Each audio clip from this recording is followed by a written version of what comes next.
All right, hello everyone. It's Sean with Holy Smoke. In this video, we're gonna kind of dive into removing these interior steel plates on an AGP, a Lopi model AGP freestanding pellet stove. This also applies to the insert, and this is also very similar to a Foxfire or a Deerfield, all Lopi models. So I've already kind of performed my basic maintenance. If you want to see what that entails, go ahead and watch that video. It should be kind of in this playlist, but that includes removing the flame guide, the burn platform, and just doing a quick brush of the interior panels. But we're going to dive a little bit deeper now and clean behind those steel panels. So first, there's 4 pieces. So there's the top, okay, there's 2 sides, right and left, and then there is the back, okay? So we're going to start with the top. The easiest way to get this thing off, as you can see, there's a little tab right here on the side panels that the top kind of locks into, and then there's also 3 tabs right here where the top piece locks into the back piece.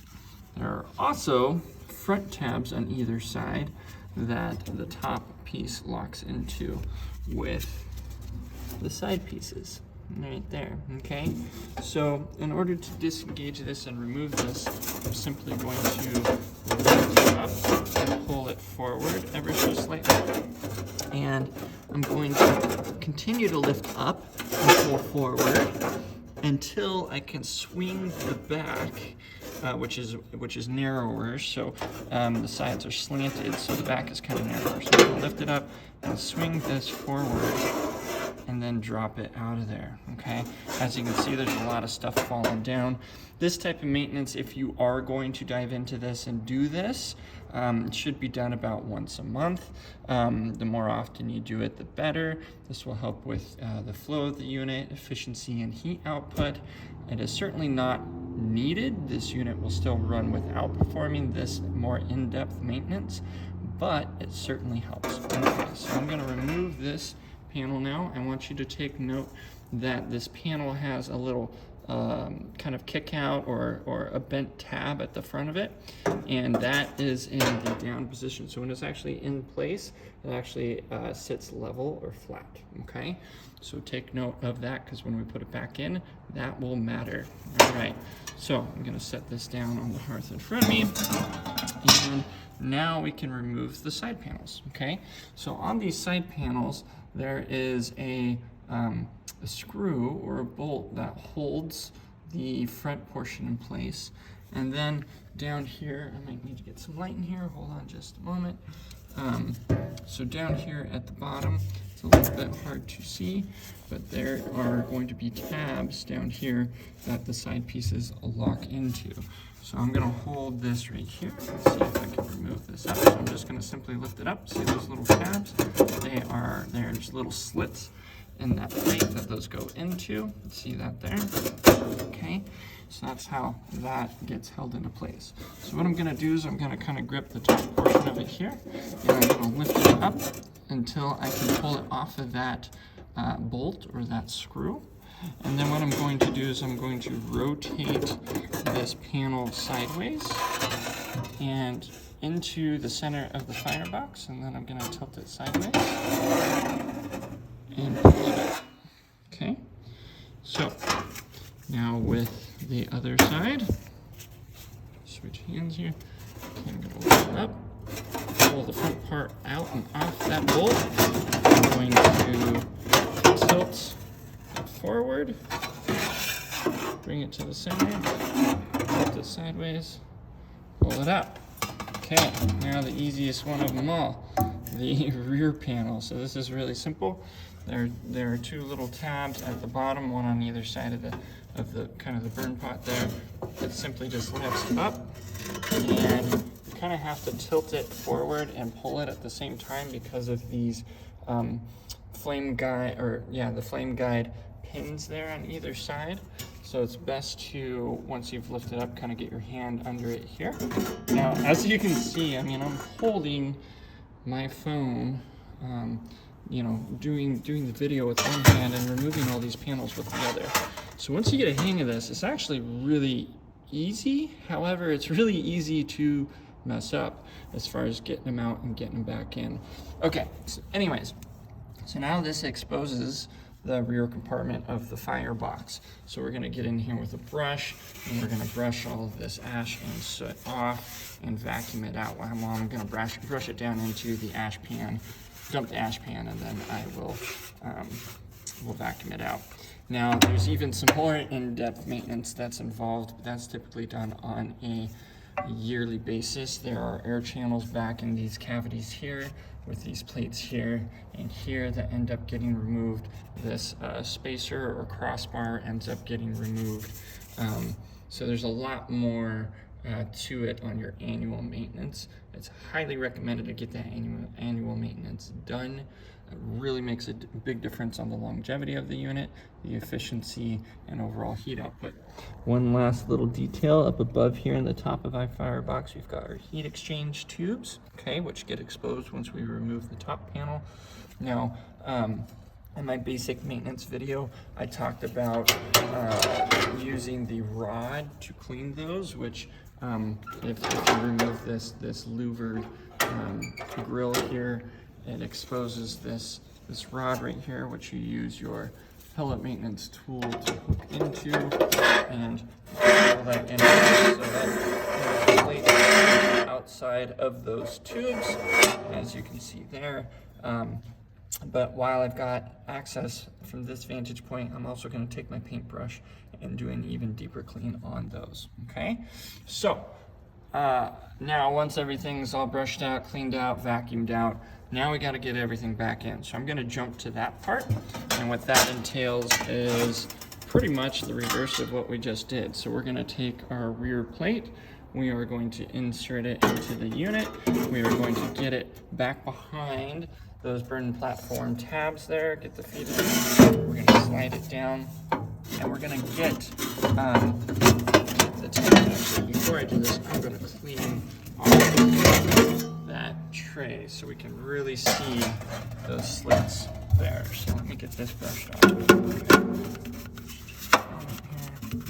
As you can see, this soot and ash buildup is really fine. It's really easy to clean.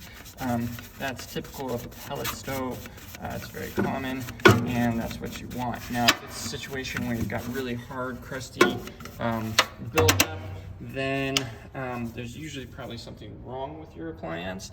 It's burning too rich, not getting enough air, deferred maintenance, something wrong with the venting system, number of different things that can cause excessive buildup. It's usually an airflow issue though, causing it to burn too rich. So, but anyways, all right, so rear panel. Gonna get this in here, get it back behind our flame guide tab on either side of the robot, and we're going to drop it down and get it inserted into the slots at the bottom there. So it's kind of hard to see this side, so I'm going to bring the light over. And boom, there we go, sitting nice and flat. And that piece is now in position, and it just kind of hangs out here. That's the only thing that really holds it into place. Now, as we get the sides and the top into place, that will also hold it in place. But anyways, okay, so now we have our right-hand side piece. So what we're gonna do, same way we kind of took it out, we're gonna tilt the whole thing sideways, slide it through the opening. I'm going to then tilt it vertically. Work the hand around here, so grab the top of it. Okay, so I'm gonna push it all the way to the side here. I'm gonna start rotating it backwards. And as I'm rotating it, I'm gonna lift it up so that way I'm getting it up and over that bolt on the side there, okay? Then I've got to line up my slots at the bottom for it to drop into place, okay? So it's very important that that nut or that bolt, the bolt or that screw is seated down into the slot and that it's on the outside of that panel.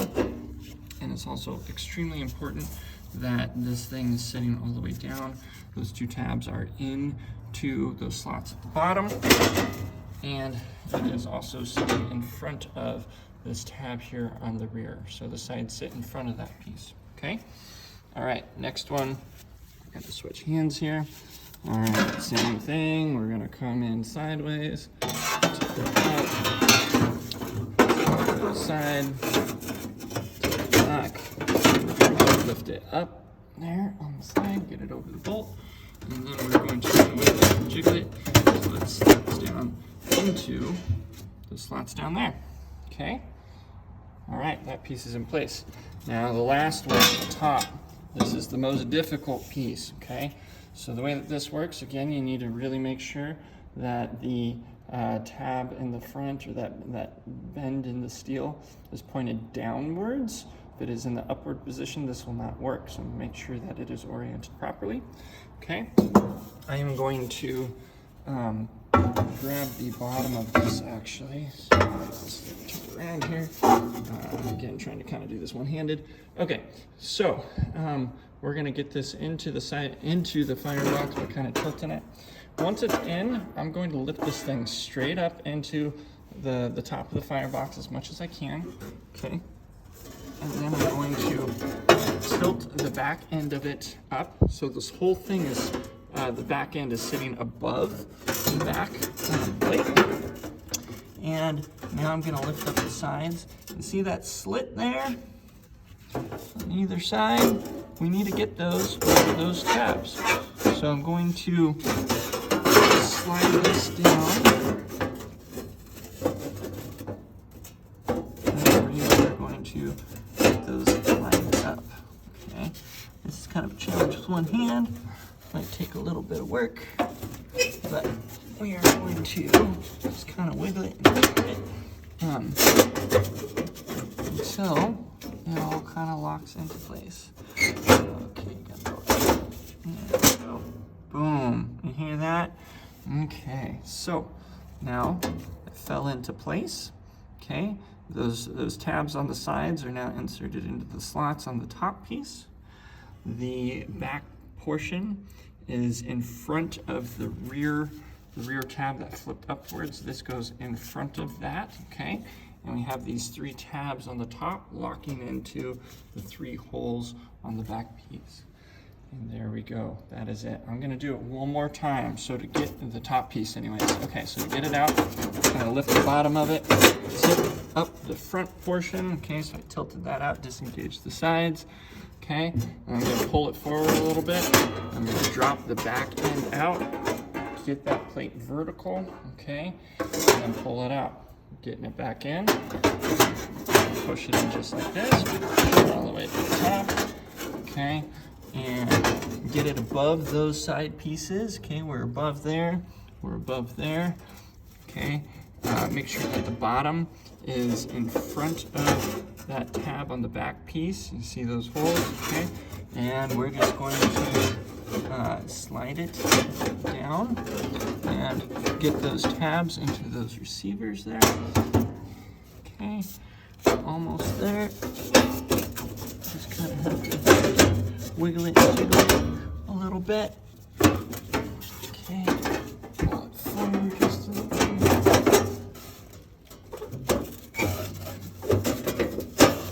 Almost there. Okay. I got the sides in, but I didn't quite get the back. I'm gonna have to lift it up just a little bit more. There we go. There it is. All right. So that takes a little bit of practice. It's a little bit of a challenge with one hand. It's a lot easier with two. But you just kind of have to wiggle the side pieces and the top piece until those top tabs slide into the top and those back tabs slide into the rear. Okay? All right. There you go.